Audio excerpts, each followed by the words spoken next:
good afternoon. I hope you all enjoyed your lunch. Today I'm going to talk about some fun security video game things. And you might be like, what? Why? Why is this lady here? Why is she doing this? Good question. A full disclosure, I don't do a lot of data stuff, but I do a lot of security, and security is everybody's problem. So rather than bore you with talking about some data security, I thought I would tell you some stories some are more recent, some are a little bit in the past, about some security fails in the video game industry. Now, I love video games, so that's why I'm doing it. So here's a couple of stories about some interesting, or I think so, home security console failures, and what we can take away from it as IT professionals. So who am I? My name's Sarah Young. I'm a senior cloud security advocate. They already said stuff about me, but I've been working in security for a long time. They're my dogs. I'm a crazy dog woman. I would try and bring them to everything because they love conferences and meeting people, but apparently they're not allowed because they're not helpful.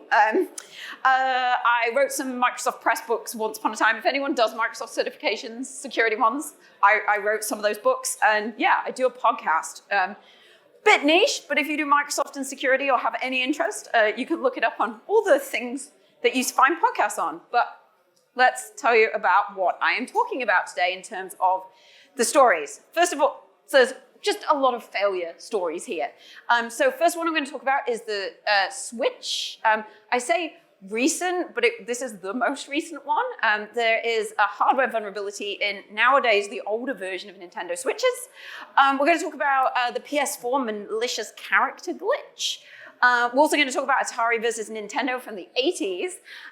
Also some Dreamcast piracy and Pokemon for millennials out there who grew up with it like me. We'll talk about the missing number, one of those Pokemon. So that's what I'm going to talk about. And I promise there are some lessons in here. And if not, if you don't think there are lessons, I will have told you some fun stories anyway. So let's go for the Switch one first. So the Tegra X1 chip is the graphics chip in the Switch. It was publicly disclosed as a CVE in June 2018. So as I said, not super recent. Does everybody in here know what a CVE is? Because I'm not talking, a couple of people do. If you don't know what a CVE is, because I realize not everyone here is a security person, it stands for Common Vulnerabilities and Exposures. And when we find a security issue or a bug, CVEs are where we log it. It's the big kind of combined database. You should always look at CVEs. They're very interesting. And then we rate them on how bad they are. So CVEs are rated from 0 to 10, 0 being fine and 10 being very, very bad. So for those of you undoubtedly here, for those of us who remember Log4j, Log4j was a 9 point something, which is bad. So that's why there was a big fuss.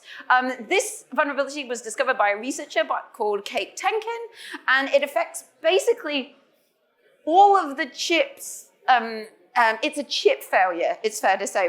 It's a chip vulnerability rather than the Switch, but it is the graphics chip in the Switch. So yes, it is bad. Does anyone remember like the really old school 80s Mario cartoon that was weird? I remember that. So this is the chip in question. Let's see if I can get my laser pointer. It doesn't really work, but that's the chip in question. As I said, it is the graphics chip for the Switch. There you go. So how does the exploit work? Now, I'm going to explain this at a high level because it's, and there's a write-up at the end, which I'll link to if you want to go read in loads of detail. But essentially, if you short-circuit some of the processor things, the processor straps, sorry, if they're pulled to a particular value, basically, if it doesn't find a boot control table, it will let you just push loads of code into it, loads of payloads, and you can take it over.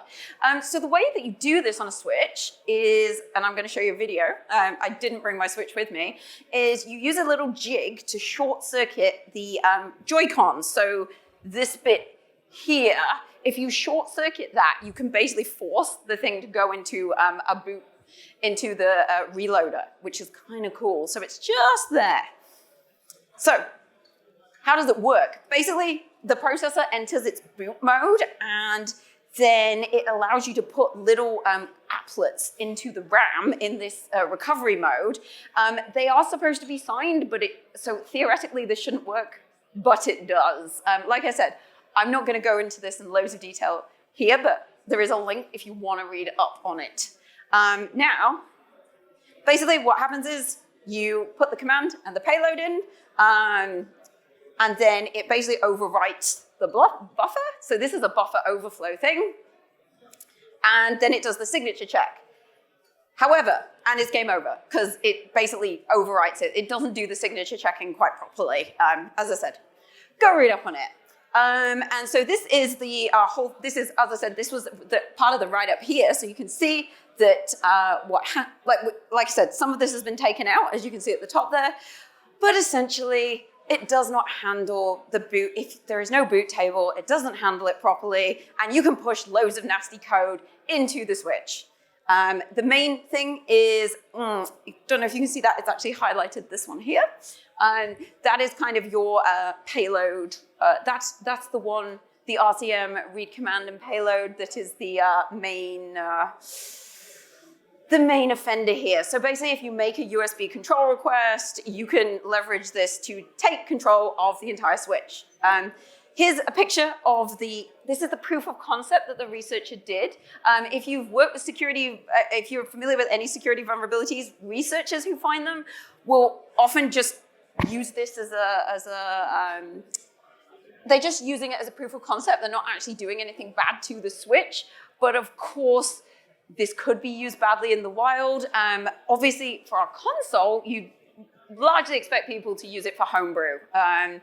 The researcher gave the vulnerability a name because we love vulnerabilities with fun names, and she called it Fusée Gelée, which means frozen rocket, which I'm not really sure why, but anyway.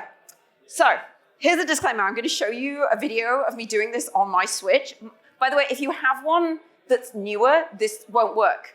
But if you have an older Switch, if you got one in the first couple of years the Switch came out and you want to try it, disclaimer, you may brick your Switch. So, there you go. But let's watch me doing this.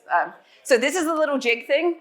It's going to short the Joy-Con connection. And I have connected the Switch via USB-C to my laptop. And I'm going to put the jig in and then turn on the Switch. And as the Switch turns on, it will short circuit, and the graphics chip, it will go into the failure mode because it's shorted. You can see my flatmate helping me film this. She's very good. She's very sweet. And then I can now push the payload into the Switch. And there you go. Hooray. Yes, thank you. Yes, I know. Yes, there you go. So obviously, I'm not doing anything really dodgy with it. I was just using the proof of concept that the researcher did. I've done it a few times, and I haven't bricked my own Switch. I still do use it, but as I said, it's actually incredibly easy to do with the right payload. This was a little while ago, so if anyone follows me on Twitter, I did tweet because I was trying to read about it, whether this had been patched, because I've heard different things. I can tell you that I have had some people reach out to me. It was patched. The problem with this is it's hard to patch because it's hardware. It's a problem in the chip. It's not something we can just patch through software. So basically, a switch update isn't going to help, a switch update that we pull down from the internet. But in newer versions of the Switch, they did actually update the firmware on the chip, at the point of manufacturing. So this doesn't work anymore. So it depends on your Switch. I'm not encouraging people to go do it, but there you go. So that's that one.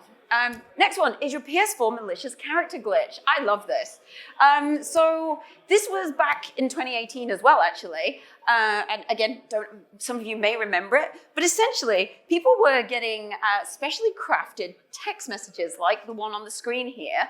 And basically, if you opened it, it would, on Sony's smartphone app, it would completely crash your PS4.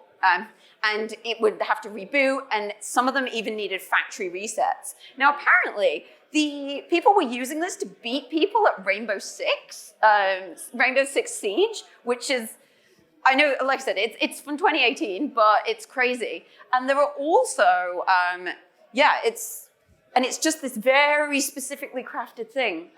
It was patched, of course, but there you go. You can brick your PS4. I mean, I know we're on PS5 now, but I like I like all of these things. Now, we're going to go back in time. We're going to go back in time a little bit.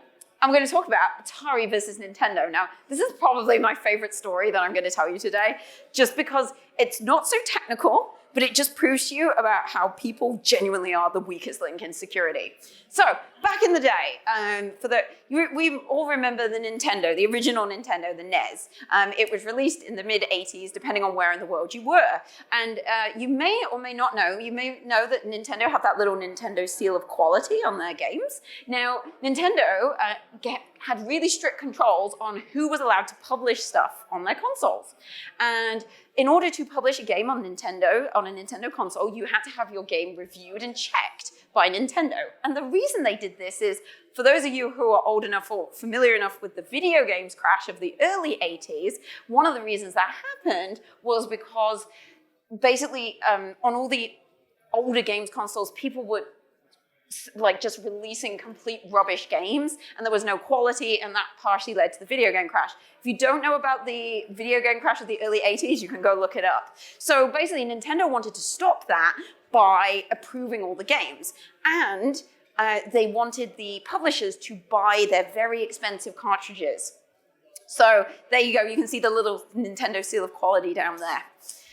Now, the Nintendo also had an anti-piracy chip in it, or it's also known as the lockout chip.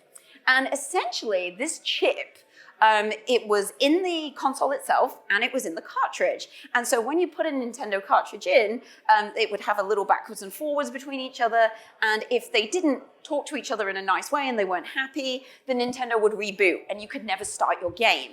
And so what that meant was that essentially, the publishers couldn't make their own games without going through Nintendo and buying the official cartridges. Now, that actually makes a lot of sense. This chip, by the way, was known as the 10 NES. It was a custom chip, and it was proprietary to Nintendo.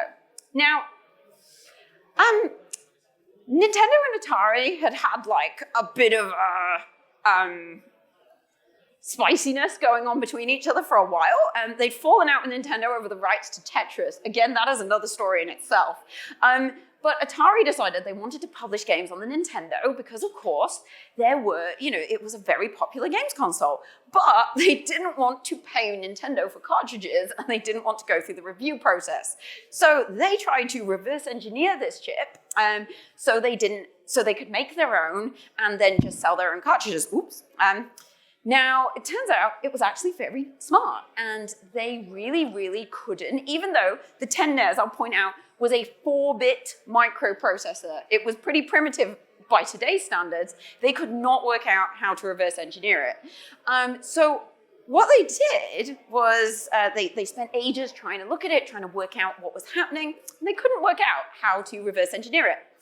So instead, what they did, they went to the US Patent Office, and they told the US Patent Office that they were in a copyright dispute with Nintendo about the 10 NES chip, and so they needed to see the blueprints of the chip. And because if you were in a patent dispute, you can see the patent documents. So, anybody want to guess what happened? Yes, the US Patent Office handed over the blueprints to Tengen, the subsidiary of Atari, without actually checking if there really was a patent dispute going on. That, my friends, is called human failures.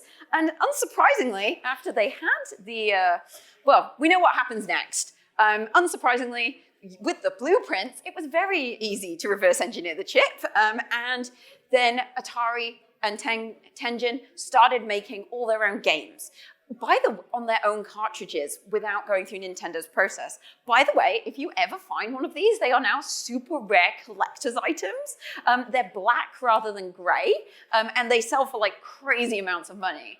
But of course, we know what happened next. Of course, Nintendo sued Atari, and they did win the case, unsurprisingly, in the early 90s, a few years later. And then Atari decided they wouldn't do Nintendo things and started to publish just for Sega. But yeah, it's an interesting story, and probably my favorite story about how you can have all the great technical security controls in the world, but if your people and your process fails, it's game over. So next one, Dreamcast pirates. I'm gonna say, sure, everyone remembers the Dreamcast. The Dreamcast was the last video game console that Sega made.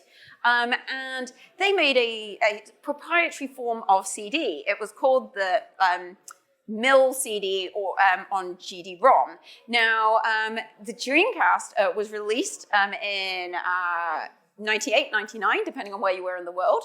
And their copy protection was actually broken, like, less than a year after it came out in the US.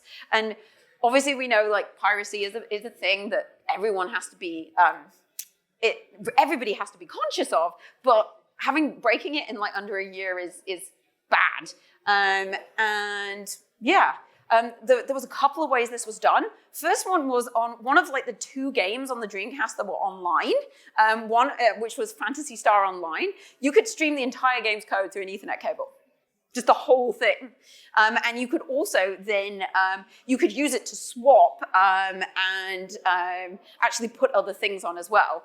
And then there was another one, which was disk swapping. Now, disk swapping is something that came from PC days as well. But essentially, what you could do, the GD track on the CD was only readable by Dreamcast because it needed to look for a second track. And there was a really easy way to like confuse it into getting the second track and dumping games. So it was crazy that you could, and then you could actually get a PC to get Dreamcast games, and then it was game over entirely. So not great copy protection. I love copy protection stories. They're super interesting, and because it's something that people do. But there is one final mystery in the Dreamcast thing, because of course, when this was discovered, they were pirating things left, right, and center. And you may remember, if you're a video game nerd, that the Dreamcast really didn't last very long, and then Sega moved out of the console market. But there's a really interesting like Easter egg in a game that was released the day that Sega announced they weren't going to be in the console market anymore. And that was called the Sega Smash Pack Volume 1. It was a collection of Mega Drive games. And this was found in the... This file was found in the on the CD and in the files of the game, and this is basically instructions on how to emulate things on the Dreamcast from one of the devs in Sega. It's really bizarre. No one knows why it's there. No one knows who Uncle Sonic is. It's very bizarre, and no one really knows why it was there. They think they know who it was, which dev, but it's very strange. So this guy actually gave them more instructions about how to do it. Who knows? Right. So I'm sure some people remember this. I certainly do. The Christmas PlayStation Network and Xbox Live attacks of 2014. So more recent, but still a little while ago now, because I can't believe we're in 2023. But you may remember that there were DDoS attacks on the PSN Network and Xbox Live right over Christmas. And I know that Christmas is a big video game time. Definitely in the Northern Hemisphere where it's cold and everyone stays indoors anyway. So the PSN and lots of kids get consoles and games for Christmas. These DDoS attacks, Xbox Live was down for a day, PSN was down for 2 days. There was a malicious, we call the malicious actor known as Lizard Squad. They claimed responsibility for these attacks. And yeah, it was, they did actually catch up with a lot of these folks. But I know this is really, but this makes me laugh because I am a Nintendo girl at heart. But we know that the reason Nintendo wasn't really targeted as well is because they don't have such a big online gaming presence, or they didn't at the time anyway. But a couple of the Lizard Squad members were actually apprehended for this, which was surprising. There was one of the guys. He was Finnish. He didn't get specifically prosecuted for this attack, but he'd done plenty of other things, and so they did manage to prosecute him. And yeah, and we know there have been attacks or attempted attacks since then, but none were as bad as this one that really did mess up quite a few kids' Christmases. So yeah, again, DDoS, we know all about it. It's susceptible to everybody, and my clicker has decided it doesn't want to work. Just give me a sec. There we go. So the last story I have for you is one very dear to my heart, which is Pokemon number 000, or Missing No. I'll do it this way around. Has everybody in here played the original Pokemon games? Not as many as I thought, or not as many people willing to admit to it. I don't believe that only a handful of people have. Anyway, so Pokemon. If you will remember this thing, if you are in my generation at least, this mess here. For those of you who are unfamiliar with a Pokemon game, this is when you encounter a wild Pokemon. That mess is clearly not a picture. That is called Missing No. It stands for missing number. It's basically a beta test Pokemon, but it was also used as a filler for some hex slots. So as we know, hex slots, you've got 256. In the original Pokemon games, you had 151 Pokemon, which by my maths means there was 105.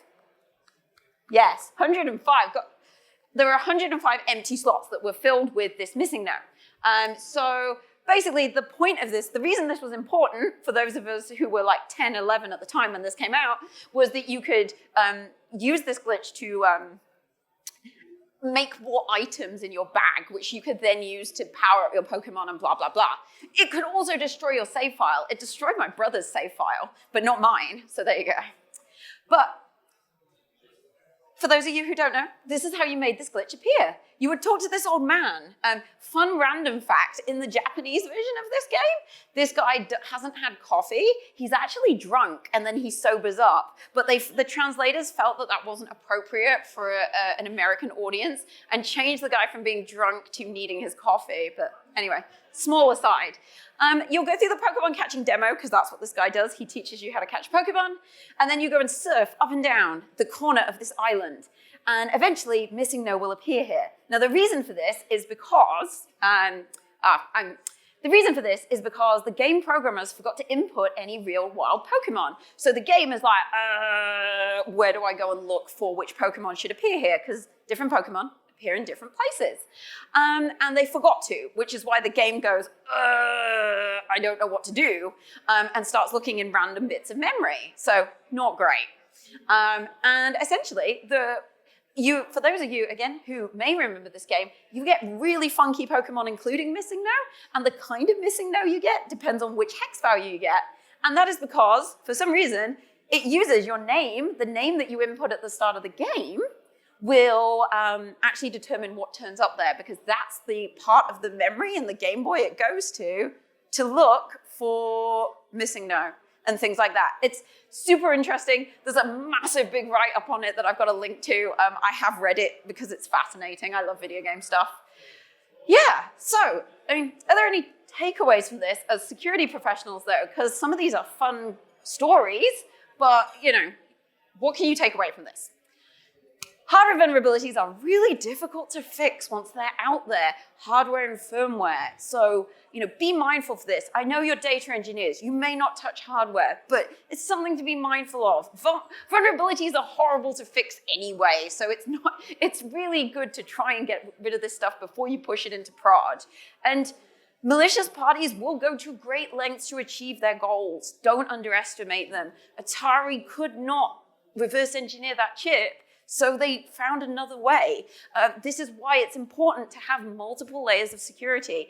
You can't just rely on one security control, a firewall, or this or that, because the different layers of security, one will fall down, maybe two. So you need a couple of them to make sure something doesn't happen.